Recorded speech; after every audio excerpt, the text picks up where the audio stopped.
The morning after Fountain Mansion collapsed in Karachi, the city's mayor stood at the site and made a statement. This building was declared dangerous, he said. Notices were issued, but unfortunately, people chose to risk their lives and they did not vacate.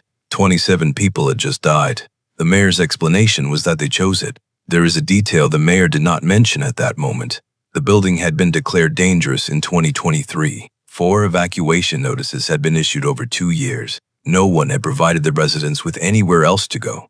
There is a difference between issuing a notice and moving people out of the building. This file is about that difference and who decided it was someone else's responsibility. Fountain Mansion sat on Fida Hussein Shaker Road in the Baghdadi area of Liari, a densely packed neighborhood in the oldest part of Karachi, where narrow lanes run between buildings built close enough to touch. The structure was 5 stories plus a ground floor, 20 apartments. Built in 1986, the owner constructed the building in 2 portions on the same plot. For a considerable period, both portions had been in what the police complaint later described as a dilapidated and unlivable condition. The owner knew this. He continued renting the apartments. Most of the tenants were members of Karachi's low-income Hindu minority community. They lived in Liari because that was where they could afford to live. Karachi has a chronic housing shortage. The city holds over 20 million people. Safe, affordable housing in a city that size does not exist for everyone who needs it. Fountain Mansion existed in the space between what people needed and what was available. The Sindh Building Control Authority, the SBCA, had flagged the building as dangerous as early as 2023. By July 2025, the SBCA was tracking 588 buildings across Karachi that it had declared hazardous. 107 of those buildings were in Liari alone. Fountain Mansion was one of them. Between 2023 and 2023, the SBCA issued 4 formal evacuation orders for Fountain Mansion. The first came in June 2023. The last came in late June 2025, 5 days before the building fell. Each notice declared the building dangerous. Each notice instructed residents to vacate. The notices were sent. The building remained occupied. The SBCA did not stop at paper. The agency requested that K Electric cut the building's electricity supply to force residents out. K Electric did not act on the request. The SBCA requested that the water board disconnect the water supply. The water board did not act on that request either. Loudspeaker announcements were made in the area after monsoon rains weakened the structure in late June. Residents heard them. They did not leave. When investigators spoke to survivors after the collapse, the answer was consistent. They had nowhere to go. They were not refusing to acknowledge the danger. They were refusing to trade a dangerous building for the street. The SBCA's notices did not include alternative housing. They included a deadline. The deadline passed. The notices expired. New ones were issued. The people stayed.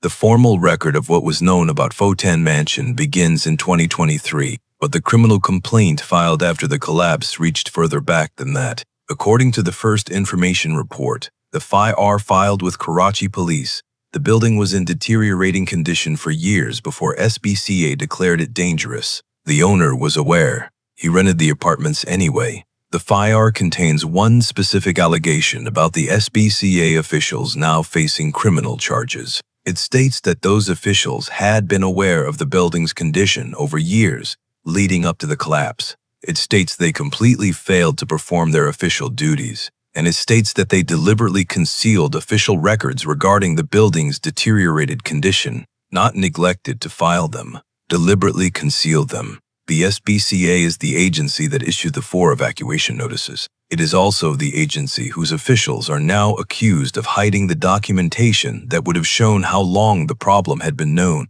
The same institution that produced the paper trail also, according to the criminal complaint, buried parts of it.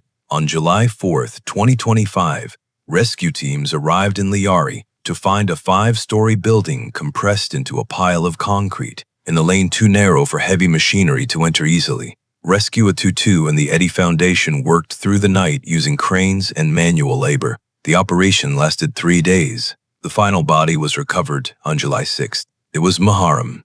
The Pakistani government had shut down mobile networks across the city as a security measure during the religious observance. Rescue teams working in the rubble could not communicate reliably with each other or with coordinators outside the debris field because the network was down. 27 people died in a building the government had declared dangerous, in a neighborhood with 107 other buildings on the same list. On a day when the rescue teams sent to find them could not use their phones. 8 days after the collapse, the Sindh government published an opinion piece in 2 national newspapers. The headline described the government's response as swift and decisive. The piece called the Sindh government a model for how to handle a building disaster. The building had been declared dangerous in 2023. The government's model response arrived in 2025, after 27 people died. Meanwhile, 8 SBCA officials and the building owner had been arrested. The SBCA Director General had been suspended. A judicial magistrate remanded the suspects into police custody. The prosecution told the court the deaths resulted from criminal negligence. The defense lawyers opposed the remand. The same week, the Sindh chief minister ordered inspections of 51 other buildings across Karachi classified as extremely dangerous. 5 buildings in Lyari were finally evacuated. 6 remained occupied. 27 people died, among them Rohit, 30 years old, and his wife Gaita, 24. Members of the same Hindu community that had lived in Photon Mansion because it was what they could access in a city where they had few options. The families of victims were promised compensation of approximately 1 million Pakistani rupees per family. At the exchange rate at the time of the collapse, that was roughly $3,500. That is the figure attached to a life lost in a building the government declared dangerous 2 years before it fell. In a city where the government's own senior minister said publicly, 1 week after the collapse, it is not possible for the government to provide housing for all residents of dilapidated buildings. Not, we are working on it. Not, we have a plan. Not possible. That sentence was delivered as a fact about the limits of what the state could do. It was also a description of what the state knew when it issued the 4 evacuation notices. It knew there was nowhere for the residents to go. It issued the notices anyway. It called that a response. I personally think the Karachi story is the most honest file on this channel, not because it is the worst outcome, but because no one involved tried very hard to hide what happened. The owner knew the building was unlivable. He rented it.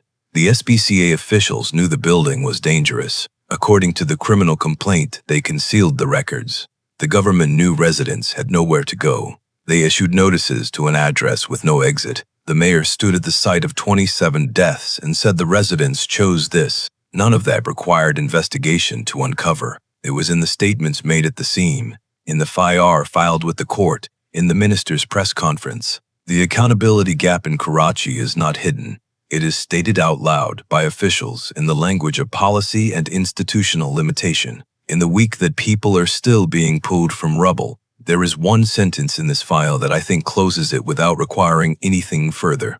Sindh Senior Minister Sharjil Memon, 1 week after the collapse, it is not possible for the government to provide housing for all residents of dilapidated buildings. He is right.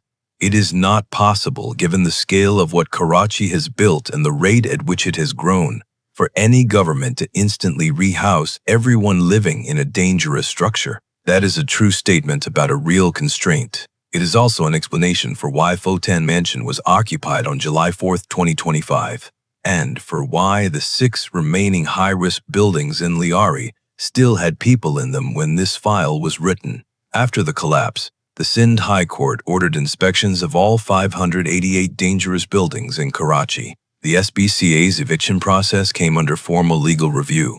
New procedures requiring physical relocation assistance, not just notices, were proposed. The Director General of the SBCA was suspended. 8 of his officials were arrested. All of that happened after 27 people died in a building that was on a list with a notice attached. In a city that had been watching the same list grow for over a decade, in 2011, 33 people died in a building collapse in Musa Lane, one neighborhood over from where Photon Mansion stood. The list existed then too. This is document 7. This is what is in the file. The next file is different from every file that came before it. It is not about one building. It is about a number. 83% of everyone who has died in an earthquake in the last 30 years died in a country ranked as having high levels of corruption. Not because earthquakes are stronger in those countries, because the buildings are not built to withstand them. One number, 30 years of data, and a question about what that number actually means for every city with a list it cannot clear. If you want to read that file when it opens, subscribe to Global Construction Files.